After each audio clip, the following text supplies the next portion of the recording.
Voilà, donc désormais, on va pouvoir envoyer des messages depuis son compte Twitter, puisque l'on a pu, avec succès, s'authentifier avec son compte Twitter. Donc on va pouvoir à présent créer et gérer les comptes utilisateurs et permettre aux utilisateurs d'envoyer des messages qui ne seront pas anonymes, mais accompagnés de leur information utilisateur.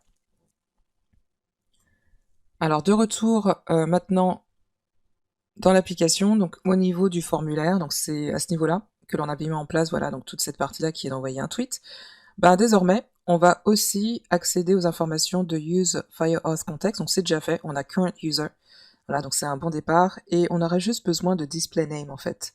C'est-à-dire qu'ici, on va rajouter Author, et on va faire Current User et Display Name, voilà, donc on a juste besoin de ça, donc désormais on saura qui envoie les tweets, et on va retourner au niveau de la console de Firebase, puisqu'on va refaire une démo de zéro, on va tout effacer, et démarrer avec une toute nouvelle collection.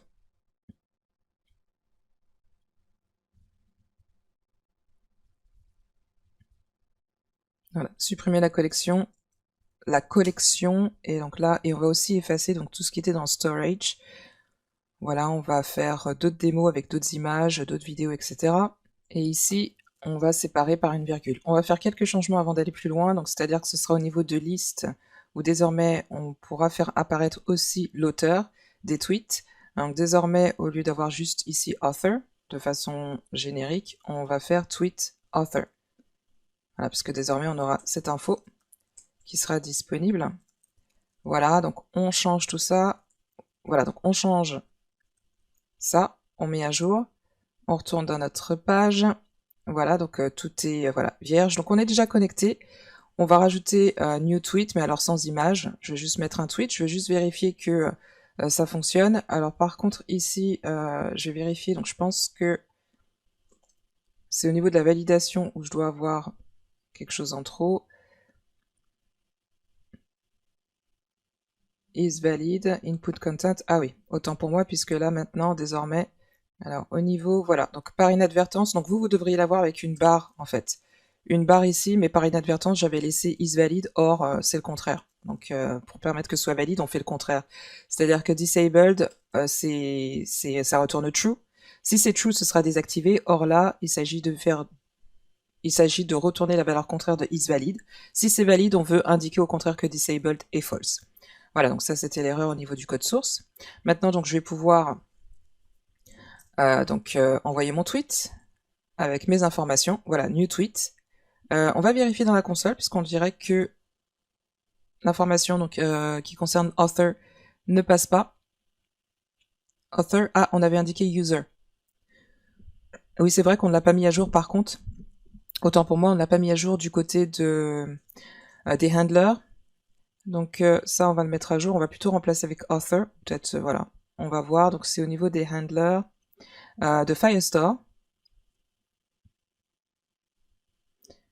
Au moment de rajouter un nouveau document, user, voilà. Donc c'est new tweet et ce sera input author. Voilà, c'est pourquoi ça ne pouvait pas passer. Et donc ce sera bien user.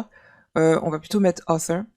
Voilà, donc on va de nouveau remplacer, puisque là, donc ce qui est retourné, ce sera author. Restons en fait, on va rester donc uniforme en fait, au niveau des nommages, des propriétés, etc. Alors je supprime de nouveau, on va faire un autre test. Voici, new tweet. Voilà. Et cette fois-ci, voilà, je peux afficher mon nom. On va faire maintenant new tweet with an image. Et là, vous verrez que j'ai rajouté quelques images. Voilà, donc là, ici, je propose de rajouter un GIF. Voilà, donc voilà dans mon nouveau tweet with an image. Je sais pas si j'avais mis image, donc là, je vais faire un autre tweet with GIF. Juste pour les différencier. Et on va mettre un autre GIF pour la démo. Ou plutôt un autre. Ce sera plutôt celui-là. Voilà, on va mettre celui-là. Ça n'a pas l'air de s'animer, mais bon, c'est pas grave. Voilà, donc au moins, ça fonctionne bien. On va faire un dernier tweet avec vidéo, comme on a fait auparavant. Voilà, donc on pourra faire la différence entre l'un ou l'autre. Donc ça passe bien, on peut même le jouer, et on va finalement le poster. Voilà. Donc voilà pour ma liste de tweets. Ça fonctionne très bien. Et là, donc, ce qui se passera, c'est que, remarquez, on va faire reverse. Voilà, donc là, on le remarque, on va faire reverse pour placer les derniers en premier. Ça, c'est quelque chose que l'on en avait déjà vu, et ce sera au moment... donc, sort by date, ouais, c'était ici. Parce que je pense qu'au moment où on appelle, on fait l'appel, donc la requête, on aura besoin de se préciser reverse. Voilà, donc pour avoir le tout dernier que l'on vient de rajouter, le plus récent, en premier, en tête de liste. Alors, et donc là, c'est au niveau de l'usage de useCallback qui, je vous le rappelle, permet de conserver un cache de la définition de la fonction qui est définie ici, qui est addTweet, pour éviter les re-renders. Donc on va pouvoir éviter les re-renders s'il n'y a pas eu de changement dans la liste d'entrée, qui d'ailleurs on n'a pas ici spécifié. Donc c'est-à-dire qu'ici on aura à spécifier set tweets et add et tweets. Voilà, donc pour faire un re-render, autrement ça ne fonctionnera pas, et on ne va pas faire de nouvelles requêtes, on va plutôt le faire localement, et c'est seulement lorsque l'on rafraîchit notre page, que l'on retourne sur l'application, que l'on va cette fois-ci, donc au moment du chargement du composant, permettre de requêter notre base de données pour mettre à jour la liste des tweets. Donc là, on va faire ça localement à chaque fois qu'on rajoute un nouveau tweet. Voilà, donc on va voilà, rafraîchir et retourner notre liste de tweets. New tweet, on va mettre avec un GIF, comme ça ben, on sait que ce sera quelque chose de différent, on va pouvoir tout de suite faire la différence. Par exemple celui-ci. Voilà, et on va tweeter, donc celui-ci apparaît voilà, en premier.